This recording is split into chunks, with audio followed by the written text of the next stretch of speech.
జై సద్గురు బ్రహ్మరాజుకి జై. శ్రీ అచలానంద సంపూర్ణాంబ సమేత శ్రీ పరిపూర్ణానంద ఎర్రగుంట సుందర్రామయార్య రాజయోగి సద్గురు బ్రహ్మరాజుకి జై. శ్రీ అభయానంద చిట్టేటి కోదండరామయ్య తండ్రికి జై. శ్రీకృష్ణ దేశికేంద్రుల వారిచే విరచితంబైన క్షరాక్షరోపాధి ద్వయదోషరహిత పరమతత్వ కంద పద్యములు 195, 196. ఎన్నో గ్రంథ జలధులను తిన్నగ మధించి చూస్తే తేలెను సారం, మున్న బయలుగని మృషయగు నిన్నున్ నీమేను మృషని నిలువకు మనుచున్. కనక సుమగంధ వాసన తన కొనగా దలచి షట్పదము గొనదటులన్ వినదులే నహమె బ్రహ్మం చని పల్కే నుతతి నిల్వనని ఈ బోధన్. జై నిజగురుభ్యో నమ. జై నిజగురు అనుభవానందాయ నమ. శ్రీమద్భాగవత కృష్ణవరభుదేశికేంద్రుల వారిచే విరచితమైన కంద పద్యములలో 195, 196 కంద పద్యములను ఈరోజు ముచ్చటించుకుంటూ ఉన్నాం. అచల పరిపూర్ణ బోధను ఎరిగిస్తూ ఉన్నారు గురుదేవులు.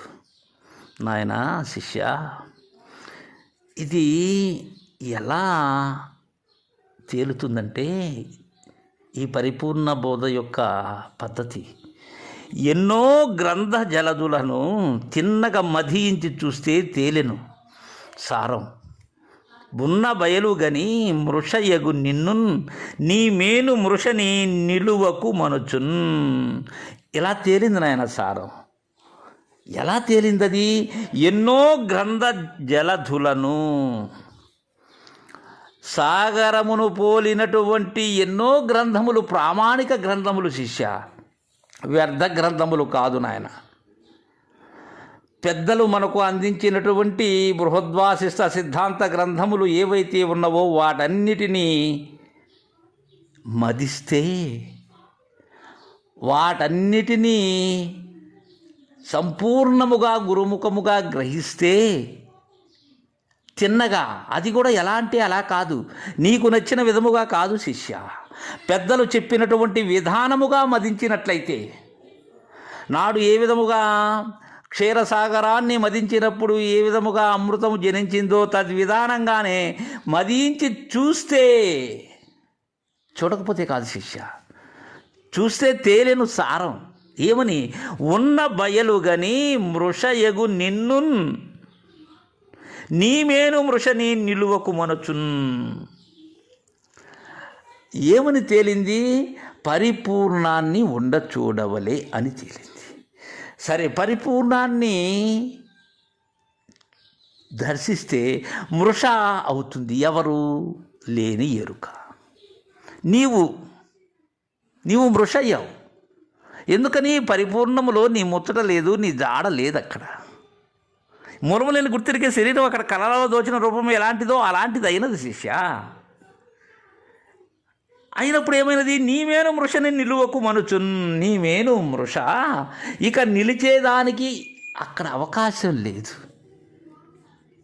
నీవేను మృషని నిలువకు మనుచున్. తేలెను సారం. అలా తేలింది శిష్య సారం. ఎన్నో గ్రంథజలతులను పరిశీలించి వాటిని మదించి చూస్తే ఉన్న బయలుని ఉండ చూడమని, దానిలో నీవు లేని వాడవని, నీ మేను ఎప్పటికీ లేనిదని, ఇక అది నిలువనిది అని తేలినది అని తెలియజేశారు. తదుపరి 196వ కంద పద్యంలో బోధకు ఎవరు అనధికారులు అనేటువంటి విషయాన్ని తెలియజేస్తున్నారు.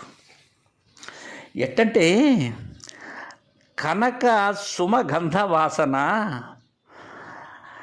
తన కొనగా దలచి షట్పదము గొనదటులన్ వినదు లేనహమే బ్రహ్మంచని పల్కే నృతతి నిల్వనని ఈ బోధన్. అంటే గ్రహించినట్లయితే ఇక లేము అనేటువంటి విషయం తెలిసి దీని దగ్గరకు రానటువంటి వారు కొందరు ఉంటారు శిష్య. ఈ నర సమూహం ఏదైతే, ఈ జన సమూహం ఏదైతే ఉన్నదో వినదు లేనహము. ఎందుకని వినదు? బ్రహ్మంచని పలికే. అంటే అహమే బ్రహ్మంచు అంటే అహం బ్రహ్మస్మి అని పలికేటువంటిది వింటుందా? వినదులే. అహమే బ్రహ్మంచని పలికే నృతతి. అన్ని మతములు ఏం చెప్తున్నాయి? అహం బ్రహ్మస్మి అంటున్నాయి. అంటే వేదములు అవి ఈ బోధకు వస్తే ఏమవుతుంది? అహం బ్రహ్మస్మి నిలుస్తుందా? నిలవదు. ఈ బోధలో లేదది. పరిపూర్ణ బోధలో అహం బ్రహ్మస్మి నిలువదుగాక నిలువదు. ఎందుకని? అదే రాకడా పోకడకు కారణమైనటువంటి బిందువు, అదే వస్తువు, అదే గుర్తు. దానినే వారు స్థిరపరిచి ఉన్నారు శాశ్వతమని. అది నిలుస్తుందా? నిలువదు. కావుననే రాదది. అలాంటి వారు, అలాంటి జననృతతి దీని దగ్గరికి రారు. వస్తే ఏమవుతారు? లేనివారు అవుతారు. ఎలా అంటే కనక సుమగంధ వాసన తన కొనగా దలచి షట్పదము గొనదటులన్. అంటే సంపెంగ పువ్వుని బంగారు పుష్పంతో పోల్చుతారు. అంటే బంగారు పుష్పం అనేటువంటి పేరు కలిగినటువంటి సుగంధభరితమైనటువంటి సంపెంగ పుష్పం ఏదైతే ఉన్నదో దానిలోని యొక్క మకరందాన్ని గ్రహించాలని తుమ్మెద అక్కడికి వెళ్ళినట్టయితే ఏమవుతుంది? ఆ తుమ్మెద ఆ మకరందాన్ని గ్రోలిన వెంటనే తుమ్మెద మరణిస్తుంది, లేనిదైపోతుంది. కావుననే దాని దాని దాని ఛాయలకు కూడా వెళ్ళదు ఆ తుమ్మెద. దేని ఛాయలకు వెళ్ళదు? సంపెంగ పుష్పం ఛాయలకు వెళ్ళదు. వెళ్ళినట్లయితే ఆ మకరాందాన్ని గ్రోలినట్లయితే ఇది నిలువదు.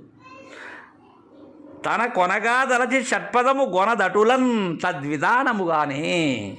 అంటే అక్కడికి పోతే తను నిల్వదు అనేటువంటి విషయమును తెలిసి ఏ విధముగా ఆ షట్పదమైనటువంటి తుమ్మిద ఏ విధముగా సంపెంగ పుష్పంలో మకరందం సేవించదో తద్విధానంగానే వినదు లేని అహమే బ్రహ్మంచని పలికే. ఈ అహము లేకనే ఏమని పలుకుతుంది? ఇది అహం బ్రహ్మస్మి అని పలుకుతుంది. పలికే నృతతి. ఈ జన సమూహం ఏదైతే ఉన్నదో, నర సమూహం ఏదైతే ఉన్నదో నిల్వనని ఈ బోధలో అది నిల్వదు అని మనకు కృష్ణప్రభు దేశికేంద్ర వారు చక్కగా తెలియజేశారు. జై గురుదేవా.